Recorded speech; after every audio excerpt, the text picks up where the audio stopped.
기형아 출생 비율이 얼마나 되는 줄 아십니까? 2013년에는 선천성 기형아 비율은 18.7%였습니다.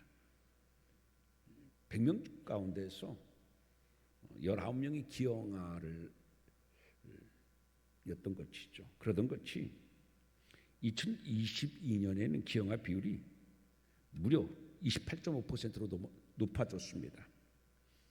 이것은요, 그 4명 낳았으면 4명 중에 1.2명이 선천성 기형아라는 얘기입니다. 매우 높은 수치죠. 4명 가운데 1.2명이 기형아라고 하면 정말 높은 수치입니다. 요즘에는요, 그 아이를 낳아도 안심할 수 없는 것이 기형아일까 아닐까를 먼저 확인해야 되는 그러한 상황이 있습니다. 4명 가운데 1.2명이 기형아니까요. 이 기형아가 증가하는 이유는 여러 가지가 있습니다. 그 가운데서 하나는 뭐냐면 출산 연령의 고령화입니다. 굉장히 요인을 차지하고 있습니다. 그리고 유전자 이상, 그리고 환경 오염, 공해, 그리고 요즘에 그 약물 남용 이런 것들이 기형아 출산의 증가율을 원인이 되고 있습니다. 지금 우리나라는요, 세계에서 가장 아이를 적게 낳는 저출산으로 인해서 국가적 고민입니다. 그런데 가장 적게 낳아서 지금 0.8명도 인구 증가율이 미치지 못하고 있는데, 거기다가 4명 가운데서 태어난 아이가 1.2명이 기형아라고 하는 것은 우리나라의 매우 심각한 문제입니다. 이것은 부모에게도 부담, 국가에도 큰 부담이 되는 겁니다. 그래서 우리나라 정부는 매년마다 태아 건강 검진 지원 사업을 하고 있습니다. 이 태아 건강 검진 지원 사업이라고 하는 것은 뭐냐면, 내가 임신을 했으면 임신한 아이가 선천성 기형아인가 아닌가를 검사하는 것인데 약 100만 원 정도 들어요. 그런데 이게 저소득 국가에서는 층의 사람들에게서는 100만 원이 적은 부담이 아니기 때문에 국가가 부담을 해가지고서 이 건강 검진을 통해서 선천성이 기형아인지 아닌지 그렇게 검사를 하도록 지원하고 있습니다. 기형아는요, 태어나면서부터 심하게 기울어진 운동장에서 태어난 불리한 사람들입니다. 건강에서도 살기 어려운 데에 불리하게 장애인으로 태어나서 산다는 것은 얼마나 힘들고 힘든 일이겠습니까? 오늘 본문에도 태어나면서부터 불리하게 태어난 사람의 이야기를 다루고 있습니다. 바로 야베스입니다. 근데 역대상을 읽어보면요, 역대상 1장은 인류의 시조인 아담에서부터 셋 그리고 에노스 등으로 이어져 오는 족보가 기록되고 있습니다. 그런데 아담에서부터 시작된 이 족보는요, 역대상 1장에서만 끝나는 것이 아니라 2장, 3장, 4장, 5장, 6장, 7장, 8장, 9장까지 계속해서 족보 이야기로 채워져 있습니다.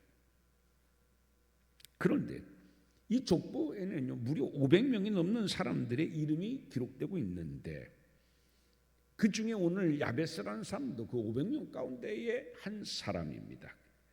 근데요, 독특한 게 있습니다.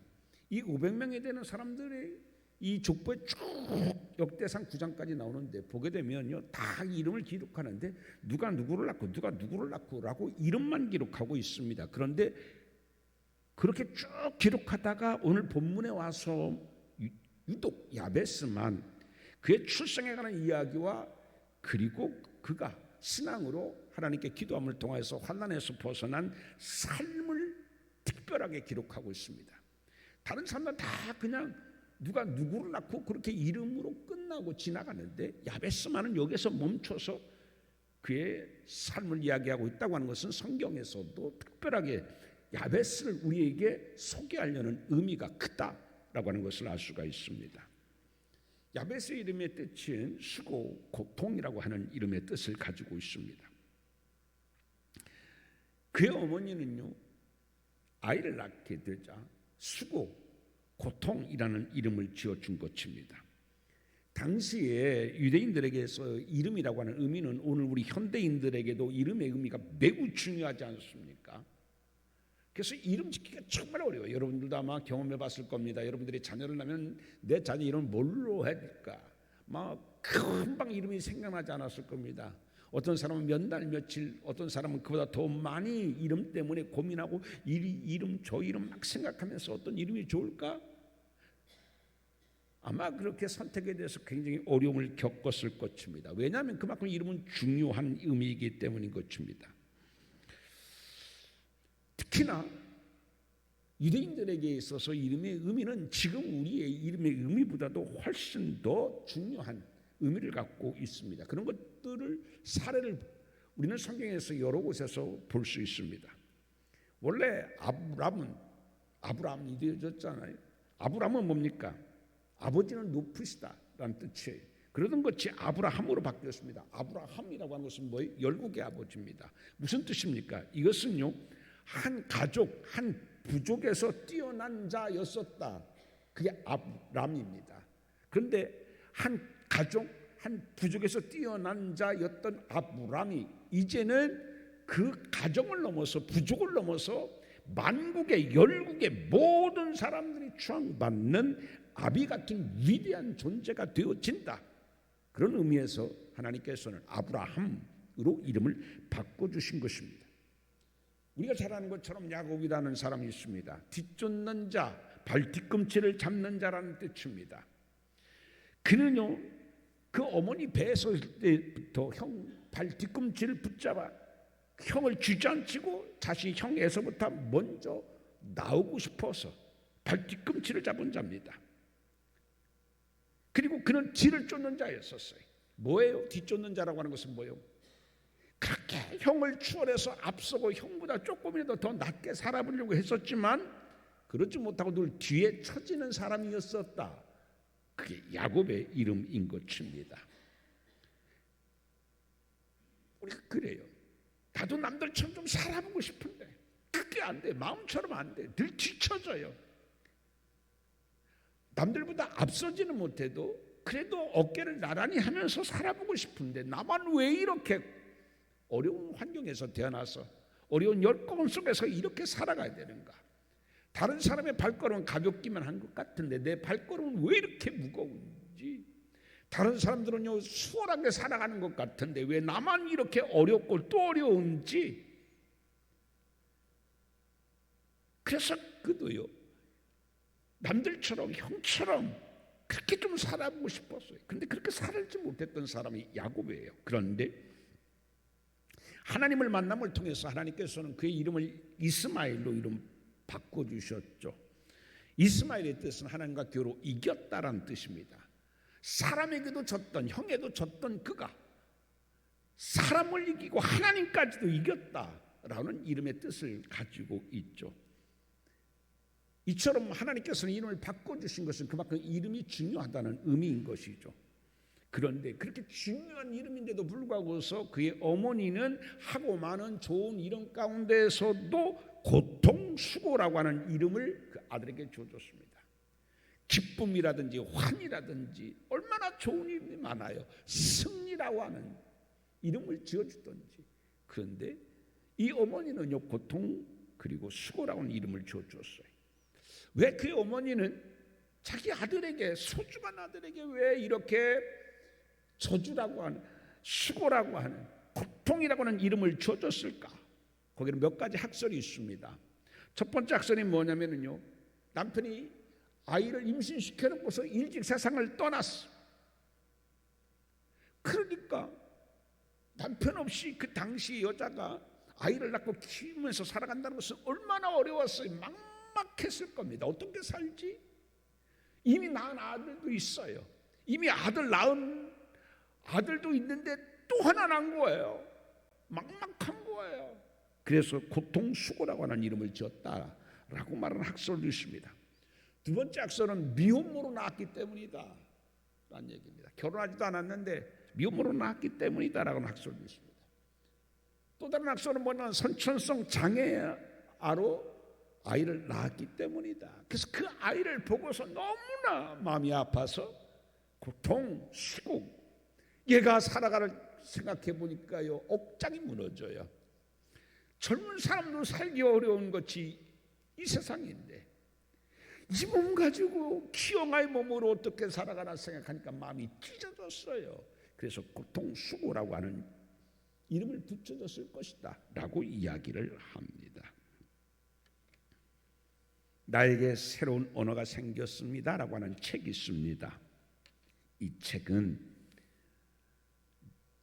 유명한 사람이 지은 것이 아니라 장애인으로 살아가는 7명의 여성들이 이 세상에서 장애인으로 살아가면서 겪는 어려움을 이야기하고 있는 책입니다. 건강한 사람도 이 세상에 살아가기 얼마나 버거워요. 근데 장애인으로 살아간다는 것은 몇 배 어려움과 차별과 편견을 이겨내면서 살아가야 하는 삶의 애환이 거기에 가득 담겨져 있습니다. 그 책을 읽어보면 정말 마음이 아파요. 이들은 불리한 신체 조건에도 불구하고서 그래도 살아야 되니까, 그래도 생존해야 되니까 이를 악물고서 버겁게 세상에 부딪히며 살아갑니다. 세상과 부딪히는 것도 힘든데 장애인이란 이유로 언어 폭력도 당합니다. 때로는 물리적 폭력도 당합니다. 때로는 제대로 한가하지 못하기 때문에 성폭력도 당합니다. 온갖 폭력에 노출되어 살아가는 장애인인 여성들의 이야기, 그들의 삶의 애환이 나에게 새로운 언어가 생겼습니다 라는 책에서 우리가 볼 수 있습니다. 지금은 장애인에 대한 사회적 인식이 많이 바뀌어졌죠. 그리고 장애인을 위한 직업지원 등, 그리고 편리시설 등 이 사회 제도가 많이 개선되고 있습니다. 이렇게 사회가 인식이 바뀌고 여러 가지 지원사업 또는 편리시설의 개선 등을 통해서 많이 나아졌어요. 그럼에도 불구하고 오늘날도 이렇게 이 여성 7명이 장애인들이 쓰는 이 책에 보기에는 이렇게 살기가 어렵고 버겁고 힘든데 야베스 때는 어떻게 했겠습니까? 이루 말할 수 없겠죠. 특히나 다른 시선, 또 다른 시선이 그들을 괴롭혔어요. 그 야베스를 괴롭혔어요. 뭐냐면 바로 차가운 종교적인 시선입니다. 하나님의 저주를 받아서 태어날 때부터 장애인이 되었다. 이것만큼 아픈 게 어디가 있어요. 저주받아서 태어난, 하나님이 버리신,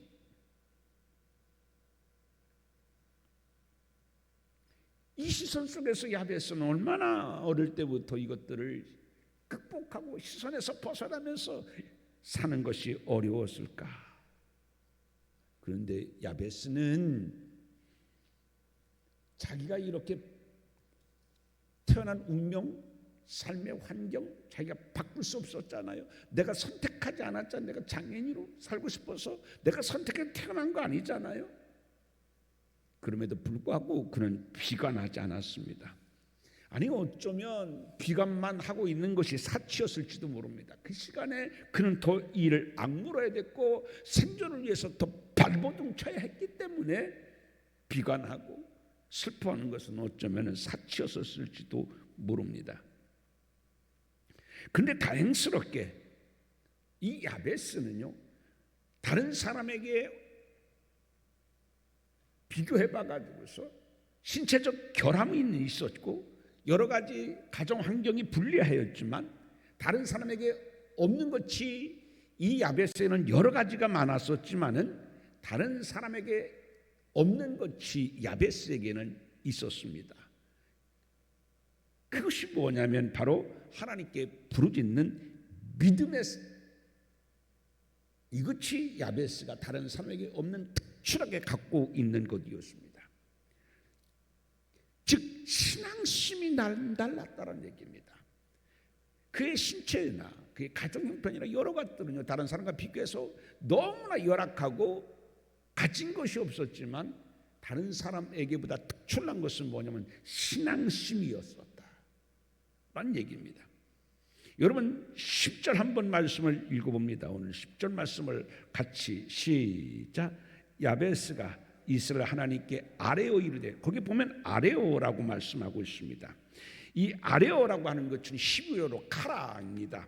카라라고 하는 것은 부르짖다, 선포하다의 뜻을 가지고 있습니다. 그래서 우리는 귀를 기울이면 부르짖다, 선포하다.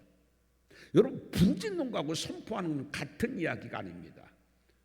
근데 이 히브리라는 것이 굉장히 오묘한 그러한 말이 히브리어입니다. 뒤에도 이따 또 한 번 제가 말씀합니다만은요, 중의적인 표현을 많이 갖고 있는 것이 히브리어입니다. 같은 의미가 아니라 다른 의미를 함께 포함하고 있어요. 그래서 카라라고 하는 것은 부르짖다, 선포하다. 즉 무슨 얘기냐면 야베스는 부르짖는 신앙만이 아니라 그거를요, 내가 어렵고 힘들고 부족한 것은 하나님께 기도할 수가 있습니다. 많은 사람은 그렇게 기도할 수 있어요. 하나님, 내가 이렇게 어려워요. 하나님, 나를 도와주세요. 내가 이렇게 힘들고 벅차게 내가 지금 살아가잖아요. 일어설 힘도 없어요. 버틸 힘도 없어요. 하나님, 나를 붙들어 주세요. 기도할 수는 있어요. 부르실 수는 있어요. 그런데 야베스는 하나님께 그렇게 부르짖는 신앙에만 그친 것이 아니라 선포하는 신앙이었다. 무슨 얘기입니까? 부르짖은 것은 이루어질 줄 믿고 선포하는 신앙이었다라는 얘기입니다. 이건요, 정말 믿음 없이는 되지 않습니다. 그렇잖아요. 누구나 기도는 할 수 있습니다. 그러나 이루어진 줄 믿고 선포하는 것은 특출난 신앙 아니면 쉽게 할 수 없어요. 그런데 야베스는 그의 몸은 결격 사유가 많고 남에게 없는 것이 많았지만, 가정 환경은 남보다 많이 뒤처지고 부족하지만 남에게 없는 특이한 것이 뭐냐면 이처럼 특출난 신앙심이었습니다. 부르짖고 선포하는 믿음이었다는 얘기입니다. 사랑하는 성도 여러분, 여러분들에게도 부르짖고 선포하는 믿음이 있기를 주님의 이름으로 축원드립니다. 선포하는 겁니다. 이루어질 줄 믿습니다. 이루어질지어다. 선포하는 여러분 되어지기를 주님의 이름으로 축원합니다. 이처럼 야베스는요, 하나님께 부르짖고 선포할 때에 하나님께서는요, 그의 인생을 고통에서 존귀한 인생으로 바꿔주셨다라고 하는 것이 오늘 본문의 말씀입니다. 여기서 우리는 기도의 원리를 알 수 있습니다. 여러분, 기도는 양이 아니라 질의 기도여야 된다라고 하는 이야기입니다. 따라서 합시다. 양의 기도가 아닌 질의 기도로 승부하자. 여러분, 내 기도에 얼마나 간절함이 있는가 생각해 보십시오. 정말 내 기도에 얼마나 간절함이 있는가. 내 기도의 온도는 얼마일까?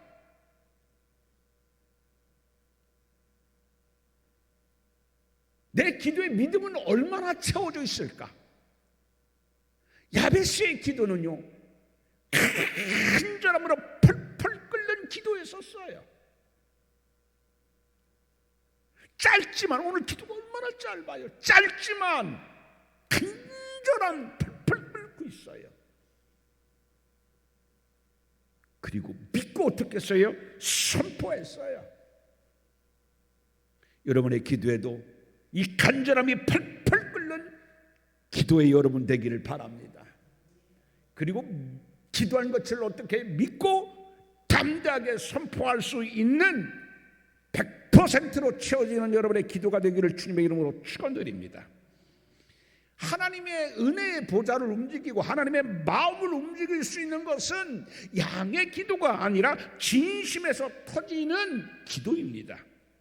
하나님의 문을 두드리는 기도, 은혜의 문을 두드리는 기도는 바로 뭐냐면 이렇게 간절함으로 채워진 기도, 충만한 믿음으로 채워진 기도가 하나님의 마음을 움직이고 하나님의 은혜의 문을 열 수 있다고 하는 것 꼭 기억하기를 바랍니다. 10절에서 야베스는 하나님께 아뢰었습니다. 여러분, 그런데 10절 말씀에 보면 아주 독특한 게 있습니다. 10절 다시 한번 읽어볼까요? 시작. 야베스가 이스라엘 하나님께 아뢰요. 여러분 여기 보십시오. 이게 잘 생각해 보십시오. 뭐가 이상한 거 있지 않습니까? 야베스가 이스라엘 하나님께 아뢰요. 뭐예요? 그냥 하나님께 아뢰요라고 충분해요. 그렇지 않습니까? 그냥 하나님께 아뢰요라고 이렇게 이야기해도 돼요. 그런데 야베스는 하나님께 아뢰요가 아니라 이스라엘 하나님께 아뢰요. 왜 그랬을까요? 왜 이스라엘 하나님이라고 얘기했을까요? 이스라엘 하나님이라는 뜻은 뭐냐면 약속을 반드시 이루어 주시는 하나님, 지켜주시는 하나님, 신실하신 하나님이라는 뜻을 갖고 있는 게 이스라엘의 하나님입니다. 여러분, 하나님은 이스라엘의 하나님, 약속한 것을 반드시 이루어 주시는 하나님, 약속한 것을 반드시 지켜주시는 하나님, 신실하신 하나님 것을 믿으시기를 주님의 이름으로 축원드립니다. 하나님은 어떤 하나님이냐면 반드시 이루어 주시는 하나님이에요. 가장 믿는 사람이 그 약속을 못 지킨다고 하더라도 세상에 하나님께서는요, 천지가 없어진다고 하더라도 하나님의 말씀은 1.1에게도 변함이 없으셔서 반드시 이루어 주시는 하나님을 믿으시기를 바랍니다. 여러분이 기도한 것은, 약속의 말씀을 붙잡고 기도한 것은 반드시 이루어 줄 믿고 기도하시길 바랍니다. 그런 의미에서 야베스는 하나님은 반드시 약속을 이루어 주시는 하나님, 신실하신 하나님입니다. 내가 그 하나님께 기도합니다. 이렇게 기도했기 때문에 이스라엘을 하나님께 아뢰요라고 오늘 본문에 기록하고 있습니다. 여러분, 집을 지을 때는요 반드시 주춧돌이 필요합니다. 마찬가지예요. 기도에도 주춧돌이 있습니다. 기도의 주춧돌은 뭡니까? 하나님께서 약속한 것은 반드시 이루어 주시는 분이라고 하는 믿음이 기도의 주춧돌입니다. 그래서 우리가요, 이 믿음이 빠진 기도는 기도가 아니에요. 그냥 하소연이에요. 여러분, 하소연이 아니라 여러분의 기도가 믿음의 기도가 되어지기를 바랍니다. 반드시 이루어질 줄 믿습니다.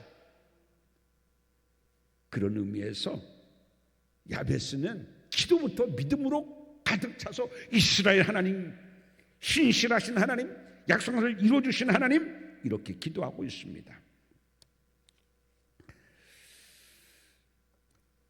이런 야베스를 하나님께서는 어떻게 하셨습니까?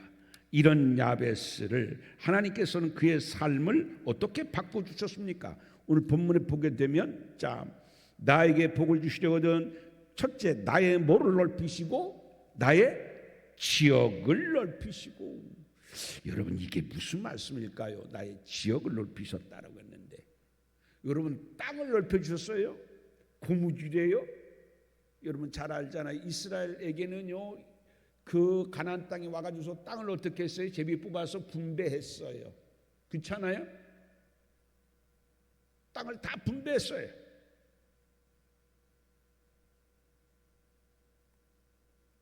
마음대로 사고 팔지를 못해요. 그런데 왜 땅을 넓혀달라고 그럴까요? 땅 부자 되게 해달라는 얘기일까요? 그게 아닙니다. 여기서 지역을 넓혀주셨다라고 하는 말은 무슨 의미냐면, 따라서 합시다. 더 많은 꿈을 꾸게 하셨다. 그게 내 지역을 넓혀달라는 얘기입니다. 내 꿈을 넓혀주세요. 그렇게 기도했어요. 무슨 얘기인 줄 아십니까? 장애인이에요. 선천성 기형아예요. 할 수 없는 것들이 많아요. 뭘 시대를 넘으면, 야, 멀쩡한 사람도 못하는 걸 네가 어떻게 해? 그 어머니부터 그랬을 거예요. 어머니만 그랬을까요? 형제들도 그랬을까요? 형제만 그랬을까요? 이웃에 있는 사람도 그랬을 거예요. 우리나라 말에 그런 말이 있잖아요. 야, 올라가지 못하려면 쳐다도 보지 마. 네가 이 몸 갖추고 어떡해. 바랄 걸 바라야지. 억만생시 어떻게 너에게 있지 그런 걸 할 수 있겠어? 꿈도 꾸지 마.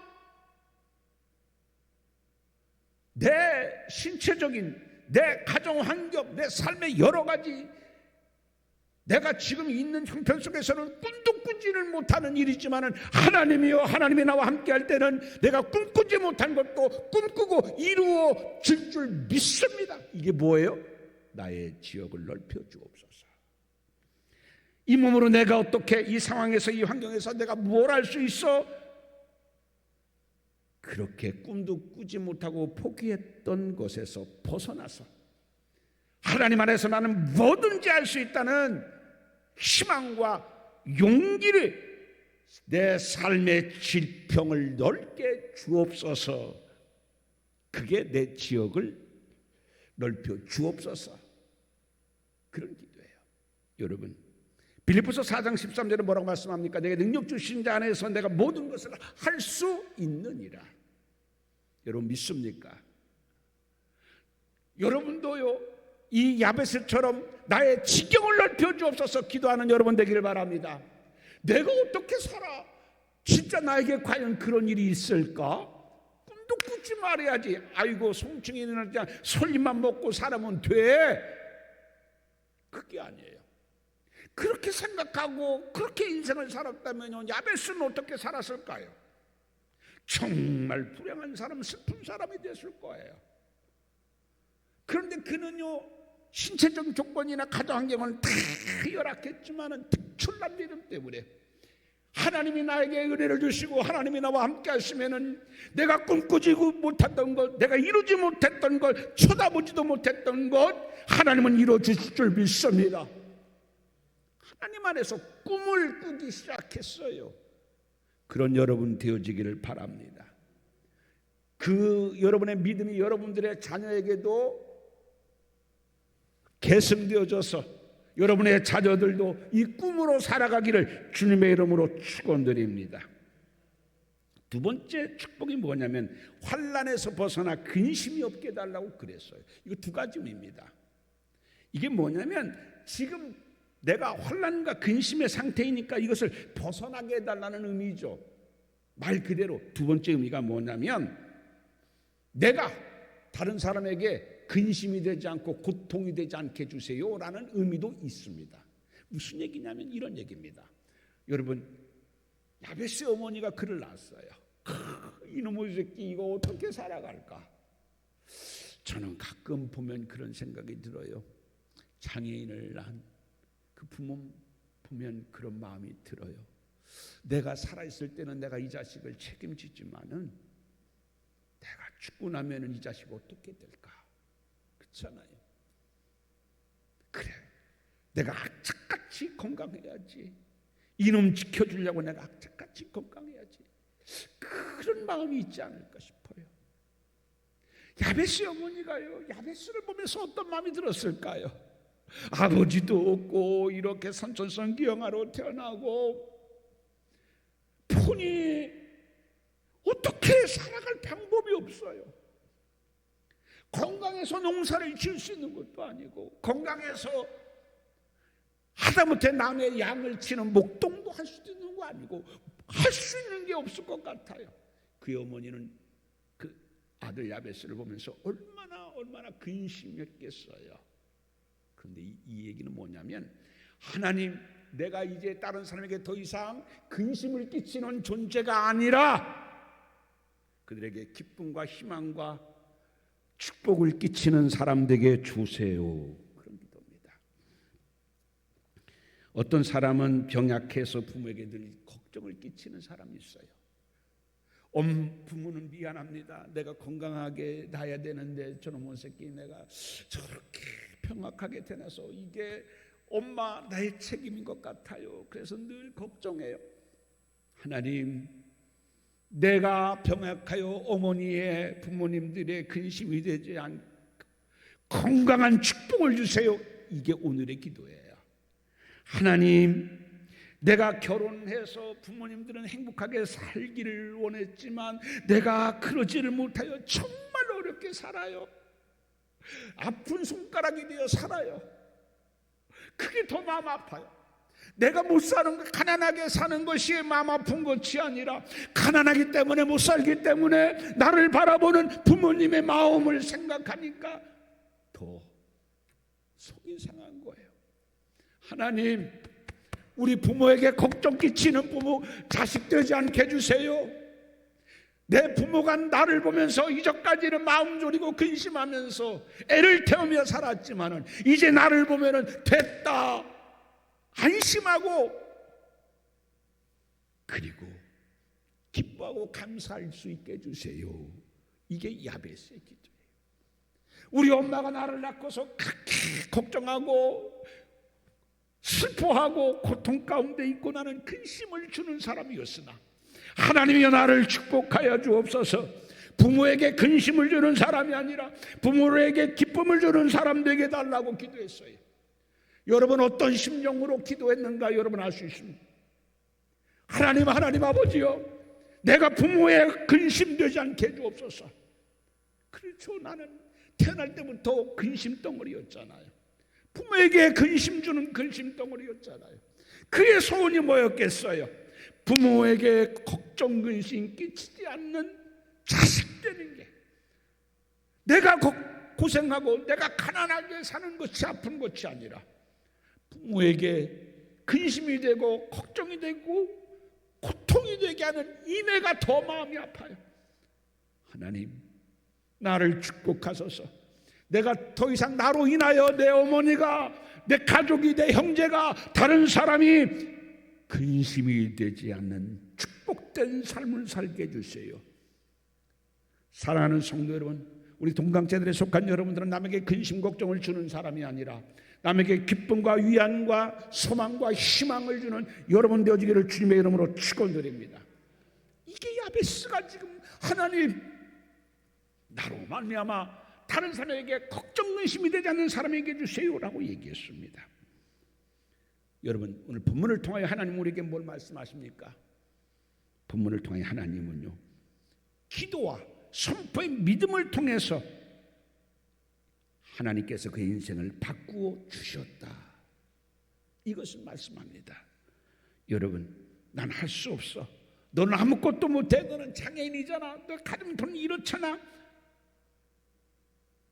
그런데 그가 특출난 신앙으로 말미암아서 이룰 수 없는 것, 남은 꿈도 꾸지 말라고 하는데 나는 이룰 수 있을 거야, 나는 해낼 수 있을 거야, 패배자의 의식에서 승리자의 의식으로, 승리자의 삶으로 그는 기도를 통하여 바꿨다.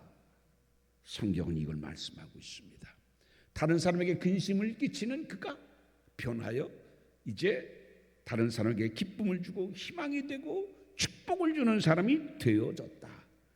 축복아 쭉 누가 누구를 낳고 누가 누구를 낳고 해서 오늘 보석처럼 이 야베스의 삶이 빛나고 있습니다. 사랑하는 성도 여러분, 오늘 여러분의 삶이 특출난 신앙으로 말미암아 이렇게 바뀌어지고 보석처럼 빛나는 삶을 사는 여러분 되어지기를 주님의 이름으로 축원드립니다. 기도합니다.